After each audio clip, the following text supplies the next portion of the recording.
because we're not exposed to the city life where it's possible to be like this. It's possible to have things that other people enjoy, like Marty. So I thought it was normal for me to have that kind of life, like not having everything because I didn't know that Jollibee exists during those times. I can't remember I think I was already in late elementary years when I knew that Jollibee exists and McDonald's exists.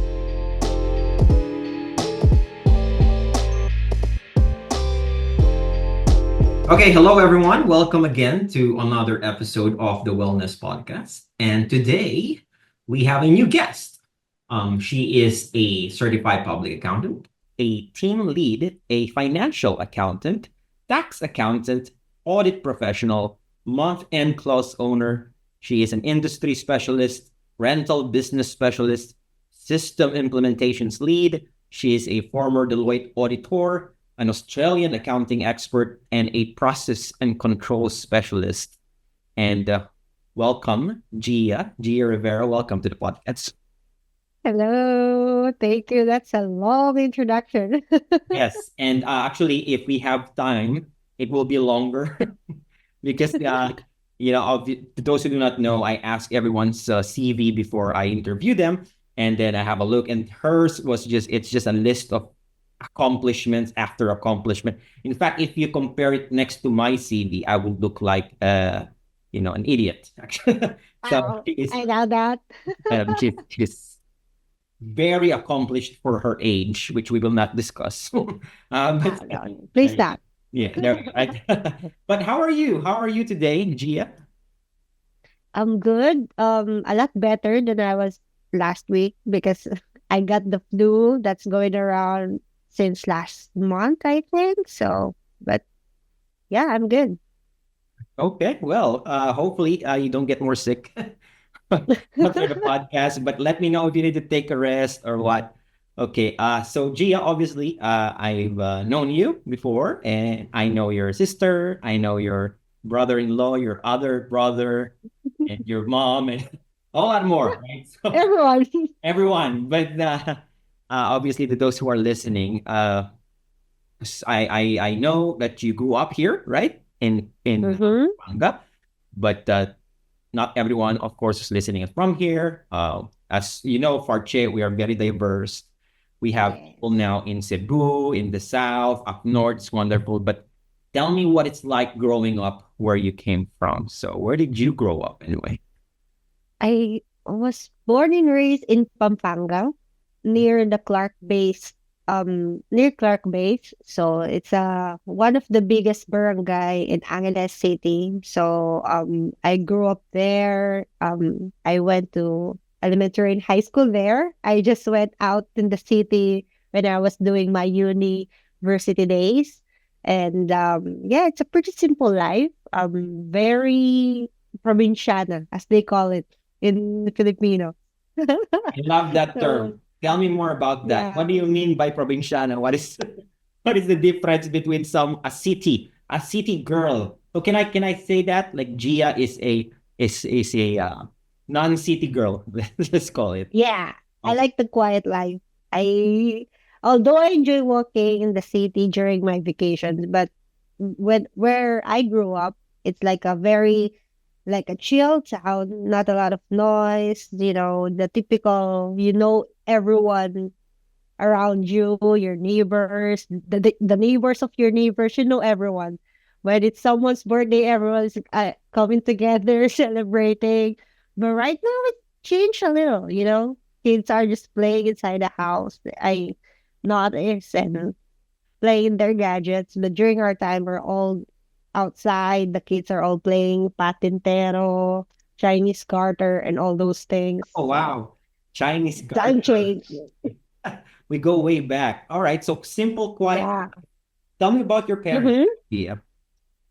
Well, my parents, don't want to say ordinary people, but in the eyes of others, they're pretty ordinary. My mother is a almusal vendor or who cooks every morning to sell to our barangay members, and neighbors, and my father is a former carpintero or who works in the construction. And yeah, they're both retired now. Thank God. Wow, thank God. All right. Sana all. No. That's good. Getting there. Would you say growing up, was it easy? Was it difficult, right? In terms of everything, right? Finances, location, what was it like growing up? Before I answer that, I need to sit because it's gonna be long. Take your time. Yeah. So sorry. Growing up, it's difficult when I look back. It was difficult, when I look back to where I was or where we were before, it was really difficult. But during those times, I didn't find it difficult because I thought it was the normal. Because everyone are like all our neighbors are having that kind of life, because we're not exposed to the city life where it's possible to be like this. It's possible to have things that other people enjoy, like Marty. So I thought it was normal for me to have that kind of life, like not having everything because I didn't know that Jollibee exists during those times. I can't remember I think I was already in late elementary years when I knew that Jollibee exists and McDonald's exists. So it wasn't difficult during those times, but looking back, it was really difficult. If I to compare it to others people's life when I talk to my like colleagues and other people. But it's pretty fun and enjoyable just because my family, I am lucky that they didn't made me feel like it's difficult, you know. Um yeah, I have a really strong support system. Maybe because I'm the youngest child. So if you're gonna ask if you're gonna ask my older siblings, they're gonna say a different thing. But for me, but my experience, it was pretty easy for my part. It's difficult compared to other people, but in my experience, it was pretty easy. It's chill because we're in like a small town compared to others. So yeah, I love that. So here in the Philippines, we have a close family ties culture, right? yeah. Which has its positive and negative. We're all together, Mhm. we're all happy, right? Chilling. Um, Sometimes though, and I love what you said, where your parents didn't make you feel like it was tough, right? I Yeah, think sometimes the problem is when we are experiencing, parents, when they're experiencing hard times, they somehow try to pass it on to their kids. Where like, okay, if I'm having a hard time, they must know I'm having a hard time, right? If yeah. money is difficult, they should know that money is difficult, right? If I'm Hmm. hungry, everybody's hungry. Like, but you didn't feel that way, you said, right? Yeah, I didn't feel that way during my younger years. Probably I felt it when I'm already comparing our life to my classmates in high school because I'm starting to see things that Jollibee. Look, yeah. rather than Jolly, what is that red beak that is selling burgers and looks like it's Yeah, I thought, 300 pounds? yeah. And it was a luxury during that time on our part. So that's when I think I started to see that, we're not in that level. Like, we're not rich. So that's what exposed me and started to be a little ambitious that I want to go to the place wherein this won't be a luxury anymore. You know? Yeah. Something like that. Good. Almost like a motivation, right? So you Mm-hmm. said you're the youngest, right? And of Mm-hmm. course, I always have a soft spot for the youngest people. I am also the youngest. Tell me about your siblings. My siblings, I have three siblings, so I'm the fourth child. So the oldest is my brother who works here in Clark in Pampanga as well. And then I have a sister, and I know you know Ah, her very well. I don't know who she is. Who is this person? Huh? I know, like, who is she? So my sister. Yep. So I would say she's my inspiration. Like she's also a CPA for those who are watching. So my sister is also in the accounting side an accounting profession. So I got inspired by her. So I'm, and then I have another brother who's also an engineer. Who is an engineer and doing some uh like admin and company stuff right now, like change career. Why So not? there, yeah. Fun fact is actually there are only supposed to be three children because my parents plan to stop after my youngest brother, but then I came out. That's why my age gap to my siblings is pretty like far. Like I'm 9 years younger compared to my oldest brother, and then my sister 8 years and 6 years to my second brother. That is Yeah, normal. Wow. But that's good for you because you got yeah, love without competition. exactly. There you go. Right? Because when you get like when you have like a gap of like a year and a half, there's almost like, Mm-hmm. we gotta buy you a toy. So it's but wow, okay, so there you go. Mm-hmm. But all right.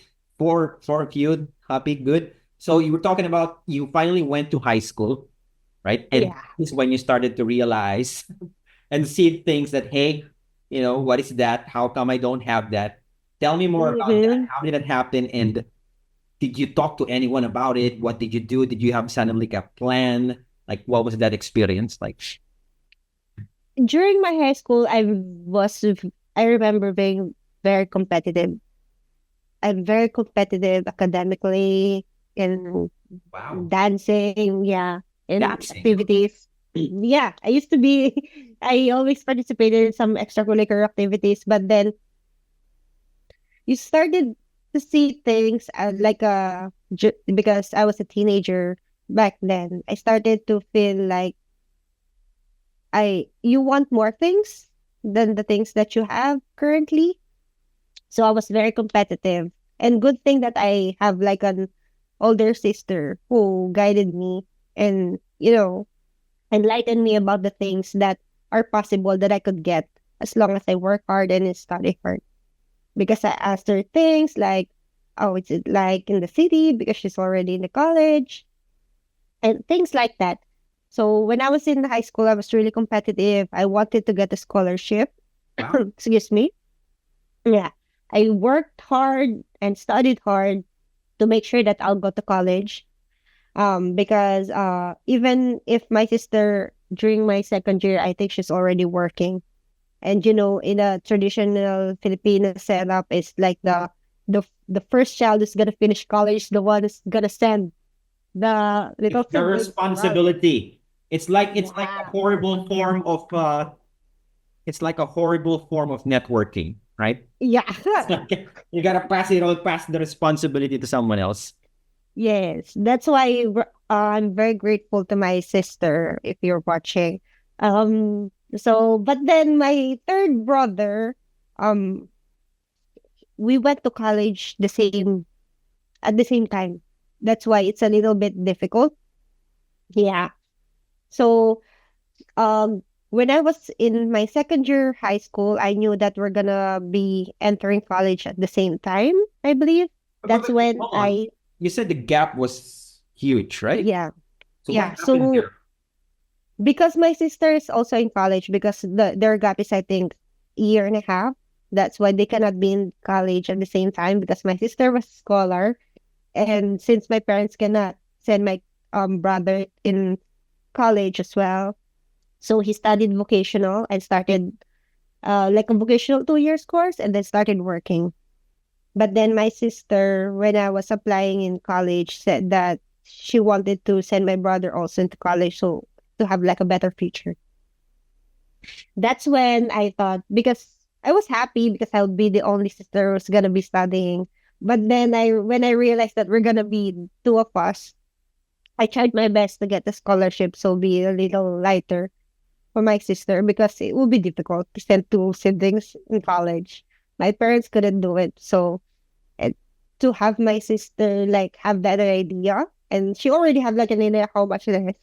So yeah, so that's why I'm a little competitive back in college. Plus, you're seeing things from your, I'm sorry, from your classmates that you want to have as well. So I want to make sure that I'll go to college. And because also in the Philippines, if you're not going to college, you think that you're gonna get you won't get a job or you won't be Absolutely. successful. Absolutely. Yeah. Which is bizarre, right? You go to the US, you don't need a college degree to be successful. That's it. Yes. It's just here. You need going back to Jollibee. Jollibee, you guys should sponsor us. We mentioned you 5 times already here, but Please. you just for you to be a Jollibee a branch manager, you need a degree, right? Before they promote you from cashier to supervisor, you need a degree. Yes. That's the degree almost conspiracy in the Philippines. It's crazy. But I don't know up until now. Whenever I say like I'll mention like a store in SM, like a cashier, and they want to have like at least 4 years course, like serving some potato chips, something like that. And I was like, wow. okay, but yeah, but yeah, that's not easy though. Yeah. The point is though that you don't really need that, right? Like Yeah. it's you need actual skills and all that. But okay, you've mentioned your sister quite a few times now, and she has served Mhm. as inspiration, right? And she has helped you and your brother go to college, all that, right? But you have such a huge gap though in terms of years. Where did that Mhm. come from? Why are you so close to her? What's your inspiration? I think because I saw her as my second mom. Okay. Yeah, and she's very straightforward with me. Like she would, as early as I was in elementary, she would always say, always, because in our school, in where I grew up, you can choose your section if you're gonna go to the A section, B section, C section. Okay. So if you wanna enroll yourself to those competitive students, you can. So she would always tell me, go to the first section. And I would say, why? I want to be a top student. Why would I go there? Big fish, small pond. That's my that's Yeah. the And mentality. and no, what she told me, I cannot forget it up until now. Because there would always be someone who's smarter than you, who works harder than you. So you cannot be thinking that you're the best. So there's always be someone smarter and who works harder. So you need to have like a competition that you're not always the best. So like don't make no I she doesn't want me to think that I'm the best just because I'm on the honor roll. That there always someone and I need to like challenge myself. So yeah. No, that's why I always say that if my sister asked me to jump off a cliff, even without an explanation, I would follow her because I always believe that she would always guide me to, to what's best for me.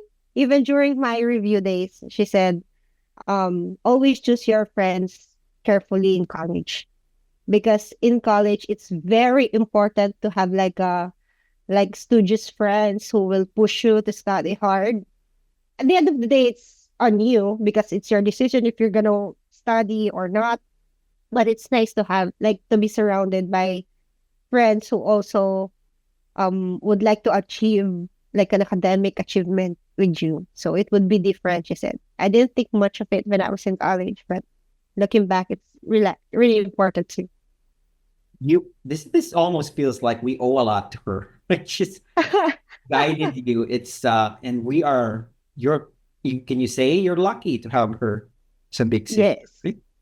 Because very much lucky. And not everyone will have a sister like that. So exactly. It's like having a second mom, which is a great point that you just made there, right? yeah, Someone you can relate to. And lo and behold, since you love her so much, you are inspired by her, you took the same course, right? I did. Was that the only reason? Like, okay, she's taking this course, I'm doing this too. Yes. Okay. Even even my mom wanted me to be a teacher because it was her dream to be a teacher. Even during when my sister was choosing what course she's gonna take in college, they're having an argument. My sister wanted to be actually my sister wanted to be a engineer, but I don't know why she ended up in accounting. So but then my mom. They're arguing. I wanted you to be a teacher. It's a stable job. You Yeah, work in the government. let's go with a stable job. Everybody needs to Yeah. go. Yeah. So, but then they're arguing, and well, for some reason, my sister ended up taking an accountancy. And so when it was my turn, my mother wanted me to be a teacher too. You have a stable job, so it will be okay. You won't lose your job. So, but I was I just wanted to be an accountant as well, just because my sister is an accountant. And so, yeah, even my father said, don't you want to get like another course? Because they're thinking like I'm just following her footsteps. So you have to make your own like path or make your own journey, not Right. follow someone else's. Yeah, but I told them, but I like it. Like I don't have like a plan B. Like that's just my plan A. So I'm like a horse, like focused on the goal. Yeah. So this is it. This is the path. This is the path I'm gonna take. That's why even my friends told me like I have like a clear visual of what I want to become and what I want during when I'm about to enter college. So like a straight goal. I got lost in the some few years here and there, but thank God, I still, finish it. So I'm grateful. Also, you already have almost the path has been laid out for you, right? So Yes, I I'm know you lucky. went to Holy Angel University, Yes, same school as your sister. Again, yes. it's like copy everything she does. that's and you get there. It's day one, hmm one, 1 month, 1 year 1. Was it everything you expected it to be? Was it easier? Was it harder in terms of academics and in terms of hmm adjusting life to college life? Right. That when I entered my first semester, that's when I compared us public schools from private schools Tell me more about because turns out that some private schools in Pampanga, even in their high school, they have like a bookkeeping subject. So they have like the foundation of, it. because the Oh, foundation of accounting is like still debit and credit bookkeeping. That's the first thing that you're gonna learn in your first year. So most of my classmates, like of course they came from like a private school, some of them, most of them, they already know what they're doing, what they're studying, and I don't have an idea what debit and credit is. I tried to read my sister's book, but it's so outdated because it's been 8 years. oh yeah. So yeah, I couldn't like, and she won't teach me. That's the Ooh, okay. my sister. You're saying so. Yeah, I think it was difficult during my first semester because I couldn't understand because I don't have the foundation. So you need to work extra than the others because I couldn't understand a thing. So yeah, that's how my first semester is. Wow. Was You would say it was a struggle, right? it was a struggle. It was a struggle for sure. In terms of social, right? So you Mm-hmm. down in a private, big ass. Mm-hmm. I'm always told that Holy Angel University is De La Salle of Pampanga, right? Wow. That's how big and how the standards are so high. So what was it Uh-huh. like meeting new people from different, I guess, walks of life? Yeah, and seeing other, it's like a new like a environment. When I was in our barangay in high school, it's probably my world is like this. But then I enter, it's like another moment of realization that the world is so big that there are people who are like this, who sits like this, who only it's things like this. And that's when I like really have like a realization that there are different kinds of people that you'll meet. And yeah, I made some friends, thank God. With, Bare minimum. with I made some friends. yeah, so I made some friends because I couldn't survive without friends in university for sure. So yeah, but that's how my college days and meeting people during my first year was. Actually, I'm pretty lucky because my friends and classmates during my first year and second year, I mean first sem and second semester, were also my classmate up until my fourth year. And nice, nice. So you build, Yeah. build camaraderie. Yeah. It's a little different during my fifth year, but during my first to fourth year, they were with me. So Yeah, that's nice. So I didn't know if you know this, but over 50% of college graduates finish a course that they didn't start with. So they change course oh majors. So you yeah. never occurred to you, right? Was there a point in time where you're like, okay, I'm gonna give up now. Let's do the whole teaching thing. Let's try that. That happened. No, we don't have an option. My father, you're not allowed to have like a failing grade. If you fail, you're on your own. So that's also why I mentioned earlier that I don't have like a plan B, because you're not allowed to have a plan B because you cannot afford to have plan B. So my father is very, very strict in terms of our academics and grades.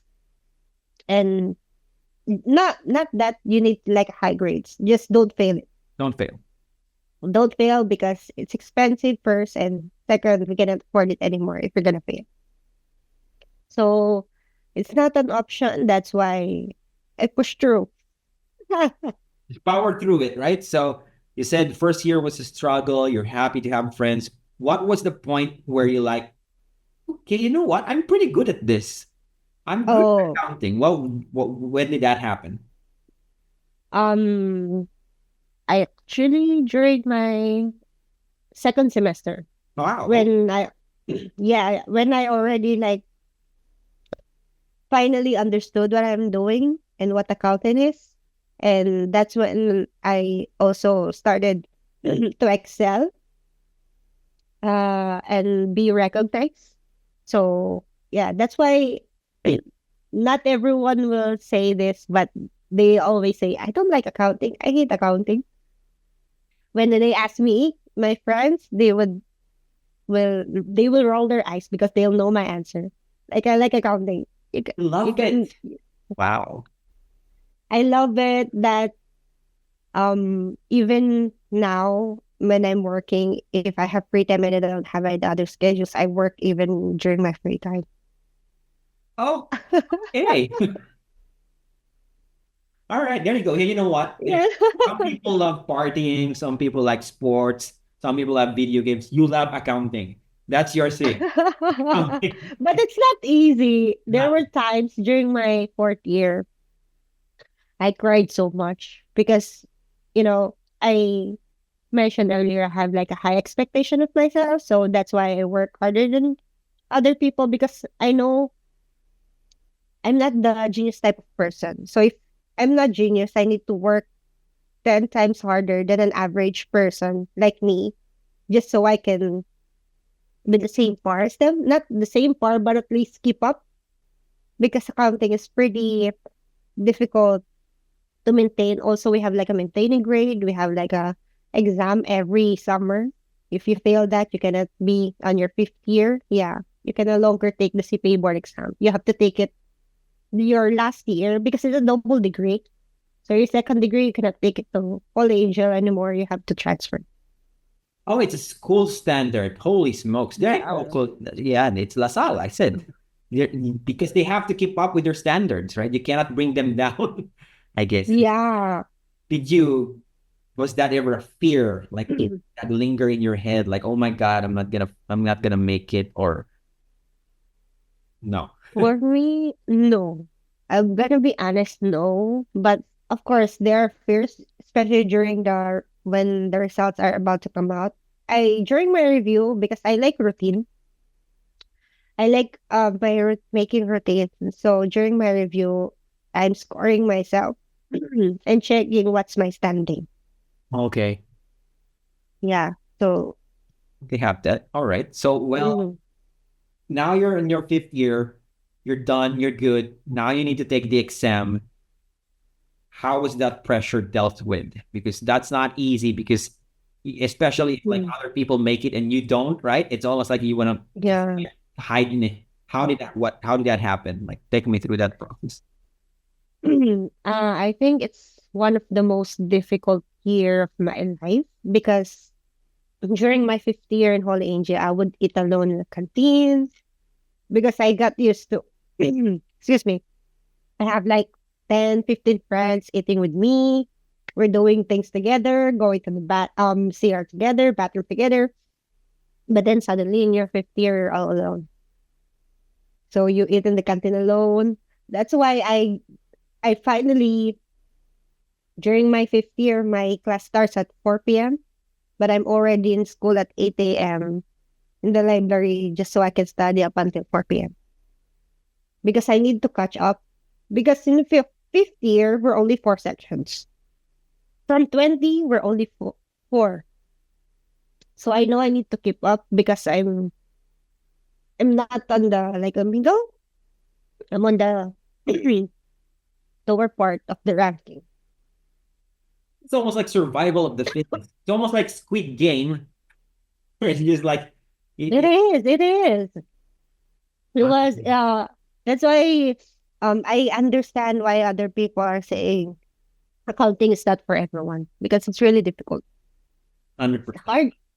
It's difficult. But if you study hard, it might be easy for you if you're smart. But it's what's hard is maintaining it, making sure that you're there.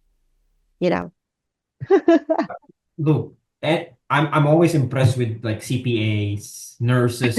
Whenever there's like pressure, additional pressure of having to pass, like the lawyers, all that stuff. So you take exam, you obviously Yeah. it. How did you know that you made it, and what was your reaction? Like, take me through that day. Um. When was that? I can wait. Hold on. Let me. I think I remember it because they will announce when will the results be out. So I stayed up all night. But then they didn't release it. So I said, I'm just gonna sleep. And probably tomorrow when I wake up, it's gonna be there. But then suddenly my brother said, oh, the results are out, the results are out. And we're searching PRC, it's not there, but we have this Telegram channel among reviewees that they're gonna send materials and all that stuff, and then they're sending files, list of CPA passers. It's not in the PRC website yet, but it's already in Telegram. So that's where I first saw it, and then and I scroll, and then I saw my name, but I wasn't happy at all. At first, I wasn't happy just because it's not in the PRC website yet. Okay. Because there are stories that you will be in this list, but not on the final list. Some kind of a sick joke, right? Like, this guy got your hopes up. Ah! Where's my name here? Like, and then you just Yeah, that's why when my brother was also waiting with me during that time, finally saw my name, said, screenshot it, because tomorrow your name might not be there anymore. get the evidence. But I love his Get the confidence. evidence. I love his confidence with you, though, right? Like, maybe he didn't really make it, so take a screenshot. But did you know? Did you know when you That I'm after you gonna took the exam? Were you like, I did it, or the exam was 3 days, yep? 3 weekend days. So it's like a CPA for me. So first day, if I feel confident, I got the C, and then P and then A. The first 2 days I was confident. When I took the last exam, because there are two subjects in the last day, when I think it was taxation. When I took taxation, that's when I was confident on my first two exam days. When I took the third day, I was like, am I going to be a CPA or just CP? Oh, yeah, it's just one letter short. So you weren't Yeah, it's a sure. one letter. You weren't I sure. wasn't sure, but I was praying because I mentioned earlier I was an overachiever. I always pray that I get to the top 10 so that when I don't get to the top 10, at least I pass. That's how I review during those times. Set the bar high. That Hi, way you yeah, get the yeah, in the middle. middle. Wow. Yeah, Okay. I got a feeling that I passed it, but you can't be too confident when it comes to these kinds of things because if you expect too much, you're gonna the disappointment's really it's gonna hurt you. It's gonna hurt you The because greatest. I went through that. Yeah, In my fifth year, I went through that. So I don't wanna repeat the same mistake again. That's why I set my expectation a little bit. I don't want to be too confident. Okay, so congratulations again on, of course, passing the CPA. You were so happy and all that. What was the next step for Gia then? You were like, okay, I deserve a break now. Or was it like you already had a plan? Oh, I'm going to apply here. I'm going to work here. I'm going to. And I always hear this from people here in Pampanga, right? That they want to work in Manila for some reason. Mm. Did you feel the same way? Yes, actually, during my review days, I already applied to audit firms. They're already recruiting, so they go to the review centers, and then they'll get results of the pre-boards exam, and then they're gonna reach out to those students. So I'm already applying during those times. That's why even before the results were out, we're getting some offers, and then the contract signing is right after the board exam results. That's why I didn't have any break. So I probably had my longest break was waiting for the board exam results. So Oh, like a week. God. You don't burn yourself out with this though, right? Like, where do you get the strength from? Why is it because of you're so competitive that you just want to get right into it? Where is that coming from? I think it's coming from I want to have my own money and be financially independent. I think that's where it's coming from. And it's because I think some people will relate into this, especially those who came from like not those are grew up not rich, that once they graduate they want to like earn already, have a job, be financially independent, so they can buy the things that they want and experience life. That's why I my first work is in BGC in Taguig. Wow, that's so far though. But Yeah. wow, how did you where did you live? I have so many questions. What was the life adjustment? But walk me through first. Like why? How did you end up there? Why BGC? So BGC, it's because my goal during those times is once I pass the board exam, I'll enter one of the big four accounting firms. It's like a foundation for CPAs to have an experience in audit firms. So it's either one of the big four. So I got first I applied to all of them. First offered the I said the first company is gonna offer me a job and a position. That's what I'm gonna take. So Deloitte is the first one. Hi Deloitte, if you're Hi, listening. hi guys. But then, so their office is located in BGC. So around in Taguig. So I lived there, and I think I spent almost 2 years before the pandemic. Yeah. Okay. So where did you was it a boarding place, apartment? Virtually. It was an apartment. I lived with my other colleagues who were also my schoolmates in Holy Angel. So yeah, I live with them. It was actually it's pretty exciting because it's my first time to live outside Uh-huh. Pampanga. And outside the I family? mean, Yes. yes, outside the family, so you're gonna see more things. So from this world to this world when I was in college, now it's super big. Like you see these buildings, and you see other people walking in their corporate attire with their high heels, walking in PGC and working with those big companies. It was a time. It was a nice time. So and I got to experience to work with big companies in the Philippines and how is it working with them. So it's also like a good training Yeah. for fresh grads. If there are any fresh grads or newly like who passed the board exam, it's really my suggestion or recommendation to go to audit firm first, because you're gonna experience the whole process of it. Because if you once you enter finance, it's gonna be just like a portion of what the company does as a whole. But in the audit, you will see it as a whole and how it operates and how it should operate. So you're gonna see it in that area. So I highly suggest to those young CPAs to have like an audit experience. Perfect, perfect. Like, so guys, if you're listening, get that experience, get Mhm. that shock, right? So when we were studying, right, you're studying CPA, when you make a mistake, Mhm. right? Okay, you probably get bad grade, you can try again, right? Or now you're into the real world, right? Yeah. If you make a mistake, it's almost like, uh-oh, was there a shock there that when you went from the comfort, I guess, of the academic grounds, and then you just move into like, okay, now this shit is real, right? So how did you adjust to that? It's gonna be a little difficult because there are a lot of eyes that's on you because you're enter as a junior. So everything that you do, it's gonna be reviewed. So you have to brace yourself for the review notes and those who work in audit.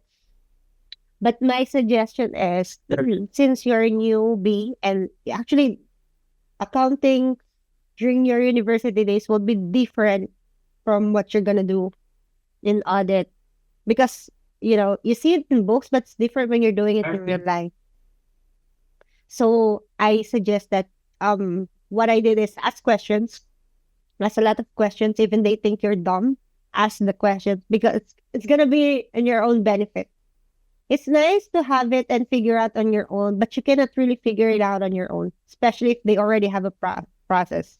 Especially in audit, because you're auditing, you're checking mistakes or you're trying to see if there are any mistakes in the process or in your testing.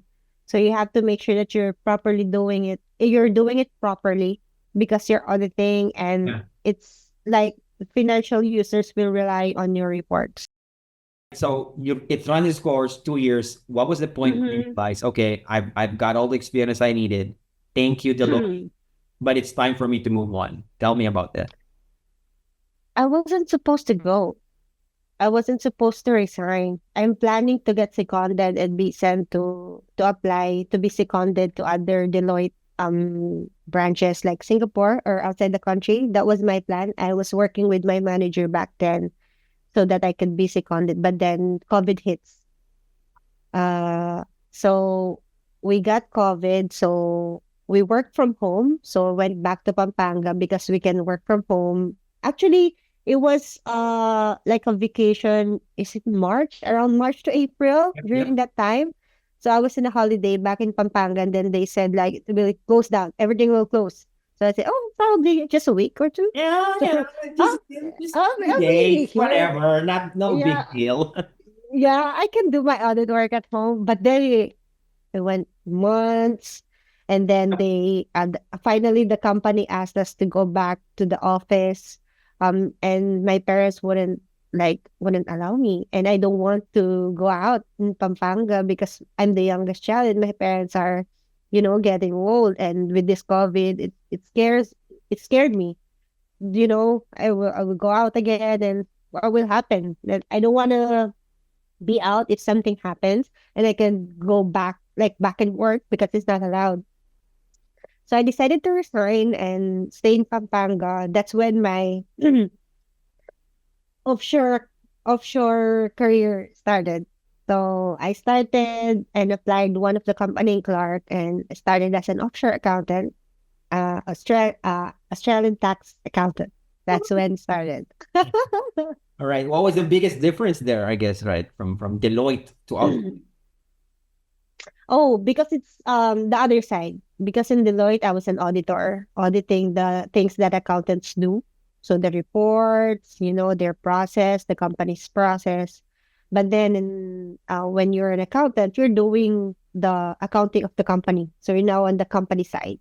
So you're preparing the financials, bookkeeping for small clients, doing taxations for them, computing and strategizing what's the best tax strategy for them, and financial like budgeting for the next 5 years.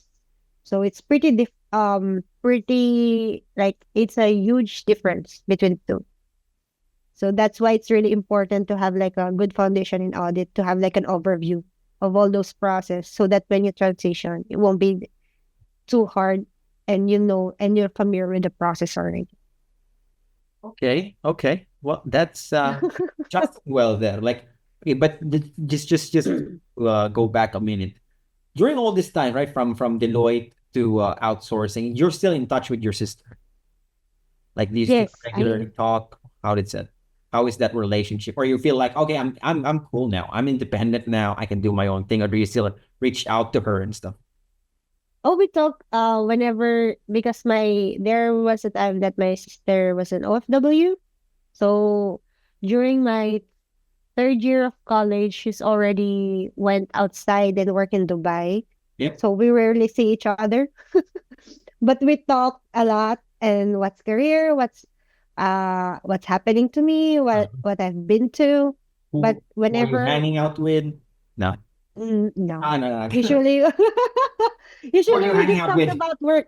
What time are you going Yeah. home? None, like that. Not at all. My Okay. sister is not like that. We Okay, just talk okay. about work, career. She's not interested in those kind of things. So Okay. when it's a girl talk like that, it's gonna be my friends. It won't be her. I thought she was just overly protective, like, Gia, you gotta come home at 7 p.m. now. Oh no. Actually, when I was in college, uh, because I'm night shift during my last year, and she is the one who's gonna pick me up, and her Uh-huh. and her husband, they're gonna pick me up, and we're gonna watch a full full show, last full time show in FM. So yeah, it's really relaxed. That's nice.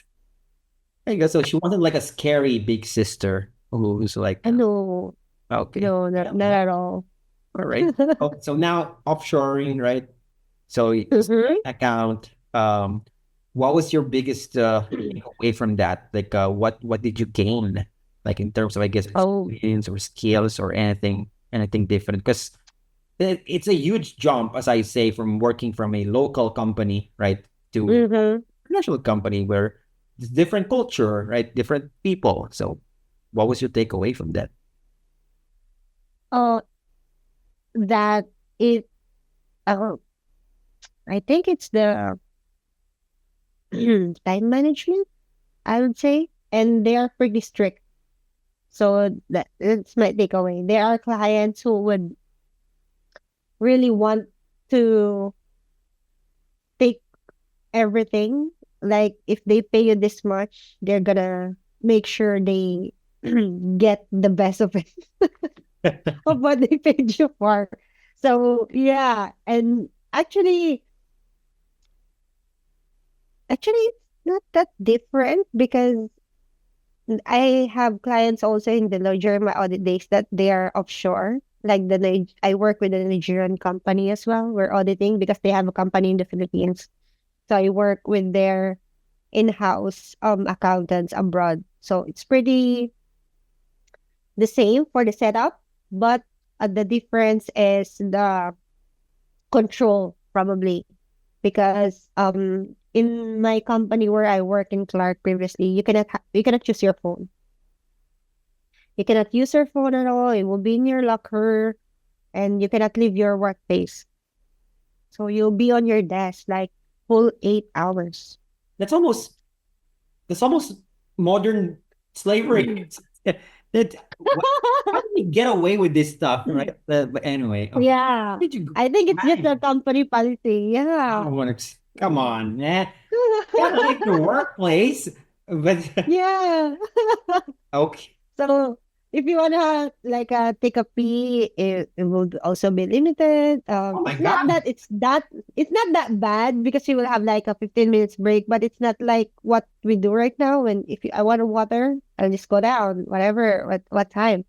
But when you're starting, I think it's because that's my starting point is you need to really deal with those kinds of things, especially if you're starting. Because let's be real, if you want to start, especially those who are listening, if you wanted to start like a freelance or virtual assistant, you will be lucky to have clients that are big, but you really need an experience to get the big fish.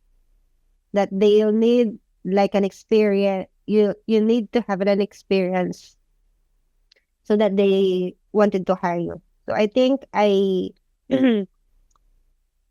took it as my like a training ground, and how I deal with like Australian people and people overseas. Like what's the best strategy to make sure that my works are seen.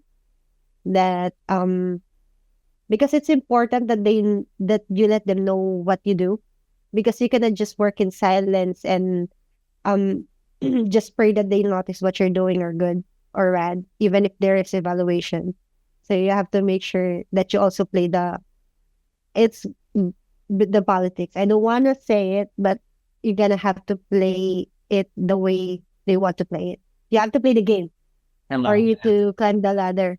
So you have to be competent, make sure that you're needed, and make sure that the work that you're doing are being seen by your bosses. I love that. There you go. So this is Yeah. portions for those who are thinking about switching Mhm. careers from office based to virtual work, right? So Yeah. this is our chance, Gia, to tell the listeners your do's and your don'ts, right? So I'm just Mm-hmm. starting now. Okay, you know what? I want to do virtual stuff. What do we tell them? What do you tell them? Like, what is step one for someone thinking about this kind of work? Step one is make sure you know what you want to do first. Like, what's the what's your focus? Is it virtual assistant, or are you in the accounting side? Are you the designer? Because there right now we're lucky that there are different kinds of work that we can do offline right now. Previously, when they say BPO, it's the call center only, Absolutely. the sales. Right now, no. Even engineering, they can do offline. I have friends who are engineer and working online. So you have to find your niche if you don't have one yet, Okay. and do real training that would help, that is aligned to what you want to do when you started working. Because training and certificates, you have to get those. Take it or consider it an investment in yourself. Investment because you're investing in yourself. The business, because think of it as a business wherein you're investing right now. Yourself is your business, it's in your work. So you have to invest in yourself, make sure you have the necessary skills, confidence, you know, treat yourself, talking to people with confidence. Even if you don't know these things, if you're already there talking to a client, make sure that you like act smart, be confident. If you don't know it, act like you know it because you're already there. And then do your homework after and make sure that the next meeting or the next interview, you already know it. So that's my first two I love that. tips for those who are starting. Invest in yourself, right? Like Yes. there are a lot of factors that prevent people from shifting that role, right? So one of them Mhm. is they think that when you work online, it's not as stable as Mhm. having at an office-based work where you have an actual contract, with union labors and all that stuff. How do you Yeah. how do we combat that? What do we tell these people? Actually I've been asked this question before, and what I tell them is you're a contractor, so you won't have a safety net. You won't be protected by some laws, just like in the Philippines. So you have to secure yourself. Secure yourself. Okay. Especially the accountants that I'm talking to, like if you because we're first is make sure that you have your emergency fund. So secure yourself and have the safety net that you will survive even if that client of yours is paying you good right now. You cannot be like super confident and just spend, spend, spend. You have to secure yourself that even if they terminate your contract, because they can, they're gonna pay some fees, probably, but they can afford it. But can you afford to lose your job? So you have to secure yourself. Make yourself a safe, make your safety net an emergency fund so that even if they terminate your contract, let's say 2 to 3 months, you have enough savings that would allow you to transition or apply to other clients or other jobs, because in this world it's not for everyone.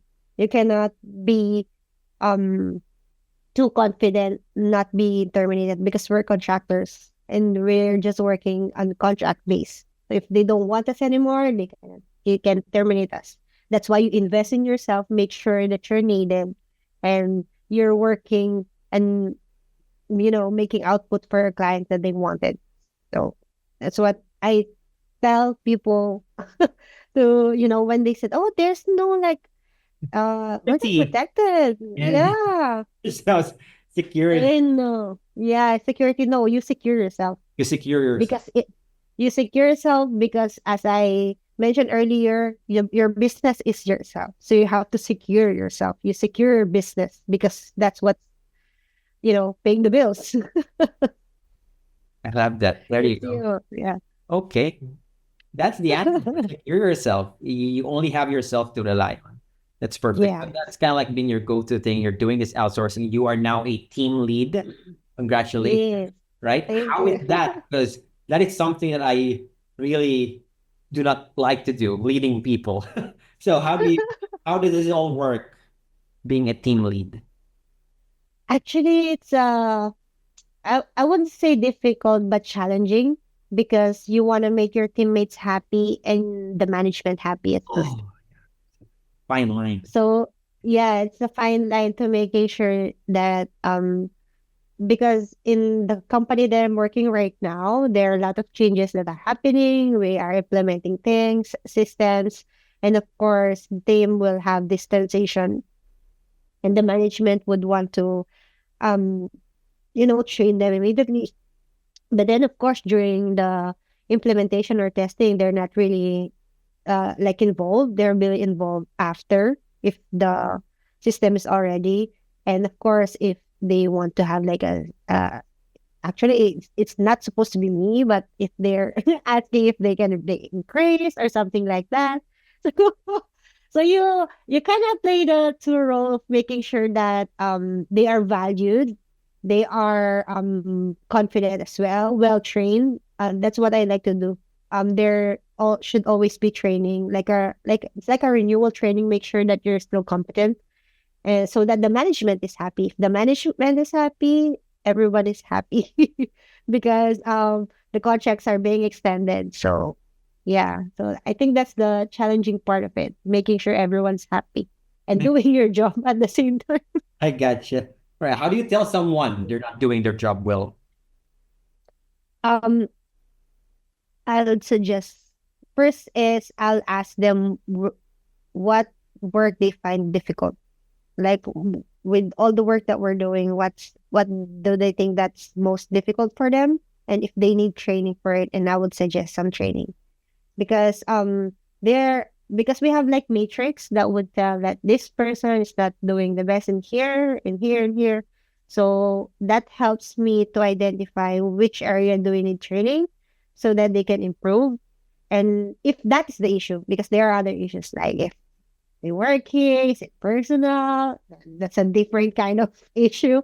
But if it's just work, it's gonna be training and coaching because you want to help your team as much as you can because it's also going to benefit you and the management and everyone else because if your team is performing well and then your manager will be happy and then everyone is happy.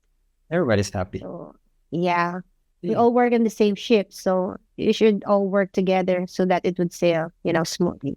Okay, that's the analogy, right, girl? And you're the captain of the ship, obviously. We've been talking about work for that almost 1 hour now, and you're so focused and so driven. We love that you don't party. You said when you went to BGs, whatever, right? Like, but so what is fun for you outside of work? What is your thing? What do you do? What you do it and then you forget about work? I'm happy. I think I already know what it is based on your posts. What is fun for Gia? What do you look forward to? Fun for me, at least once a year, I'd like to go out and like refresh myself, travel. There you go. I like taking a walk. Like right now, I think last year I started running. So it's like a pause for everything else that's going on, like work, life, um, walking or running would really help me relax and reset myself because whenever I feel like I'm about to go to my limit, I try to push back because I don't want to be burned out. I don't want to go to that Very important. line. Yeah. So I try to at least once a year, if I get lucky, twice a year, go out of the country and reset myself so that I'll be motivated again to come back to work. There you go. Well, That's it's what I a do. wellness podcast after all, right? So you got to reward yourself, Yeah, balancing very supporting important. yourself and rewarding yourself, not only, Mhm. but also mentally, emotionally. And that for you Yes. is traveling, right? So Mhm. the last travel, where was the last travel? Last travel, I went to Japan. I went to Oh, Japan alone. I traveled solo. Yes. alone. Was it your Yeah. first time traveling alone? No, not my first time. I tried to so I when I tried to really reset, I travel alone. Just so I can like an overview what happened during the year, what I wanted to improve, I wanted to work on. It's like a really reward to yourself. Like it's you. There are other ways to relax or reset yourself. Some just have a coffee or spending time with family. But for me to fully reset myself, I give myself time alone to think and like a refresh. Reset, right? Which is hard to. Reset, yeah. Here you go, travel alone. So Japan, you've been to Dubai to all different places, all that stuff. I wanted to check with you. So Mm-hmm.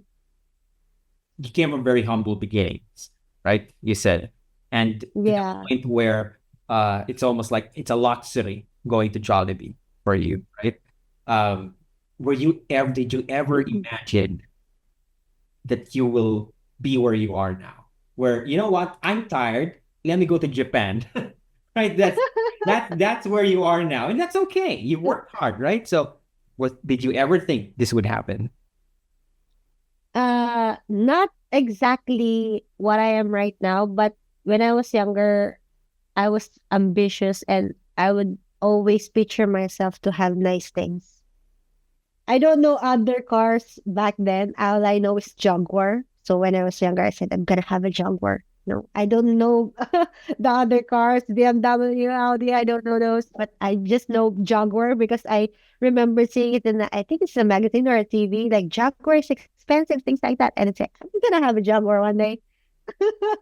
And you have two now. Like, Guys, she has two. no, Oh, yes. stop talking. Jaguar, stop talking. Jaguar stuff. It's okay. I'm not there yet, but yeah. I'm sabi as they said, I'm far now, but still long way to go. Long way to So go. So yeah. you remember when you were in high school, right? And then you started to open Mhm. up the world, as you've said, you've met these new Yes. people, then you have suddenly have needs and wants, and you suddenly realize, Mhm. hey, how come I don't have this? How come I don't have Mhm. that? I want this. So what do you tell yourself now, right? If you can go back and just, hey, Gia, Mhm. what do you tell yourself? It will get better. It will get better. You're gonna. It will get better. Just continue what you're doing, your mindset that you have right now, and you're gonna be there. Just trust the process. Because if I'm gonna see myself and say, I'm I'm pretty sure, 100% sure she's gonna overthink. So I'll just say everything will be all right. You're gonna be there. You're gonna achieve those. So hang in there. I love that. Okay, last part of the podcast now, and you've been awesome, Gia. I got some Thank you. fire questions here. I need quick answers. Coffee or tea? Coffee, Right, there you go. Chocolate or vanilla?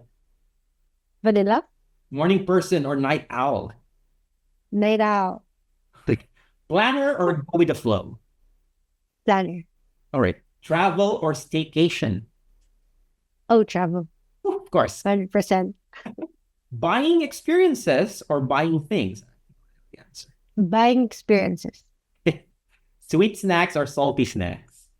salty. Yes, okay. Careful with that. And finally, going out with friends or going out with just one person. Going out with friends. Okay, that's the safe answer. Yeah. But Gia, I honestly I feel good having this conversation with you. It's an inspiration not only for me but for anyone who's listening here. That just as you said, right? Trust the process, and Trust the process. long way to go. But you, for someone your age, again, we will not mention, you've already achieved so much, and the business is lucky to have you. And if you Thank you. have any message, right, to anyone who still is kind of like on the fence, am I on the right track? Mhm. Should I still proceed with this career here at Farche Solutions, or any Mhm. online business, or what? What do we tell them? Fortune won't be any other company. Well, if you have experience working with other people company, once you enter Fortune, you will never go back. That's 100% assurance that I can give you. If you're contemplating if you're gonna apply to Fortune or not, once you get in, experience what we're experiencing. As long as you do your part, of course, it's a two-way street. Or you need to the company will help you as much as they can, but you need to also help yourself. If you do that, I promise you will never go back. I can tell you, our people here, we've been here for like 4 years. Even my team members, we've been working here for years, and we have like a very low turnover rate. So, I really hope that you'll find that courage and that signal, or that in you, that you wanted to join Fortune, or even freelancing. You start small and then experience it, and then come join us in Fortune, and you will never go back. I love that. Once you go Farche, you don't go back. That's Yeah. that's Yeah. that's the mic up there. But Gia, lovely, lovely, lovely, lovely having this conversation with you. And you know what? When we have time, let's do it again. Let's have another call. Yes. Cool with that? Okay, feel better. Yes. Thank you. Thank you. Thank you, everyone. Thank you, Sir Thank you. John.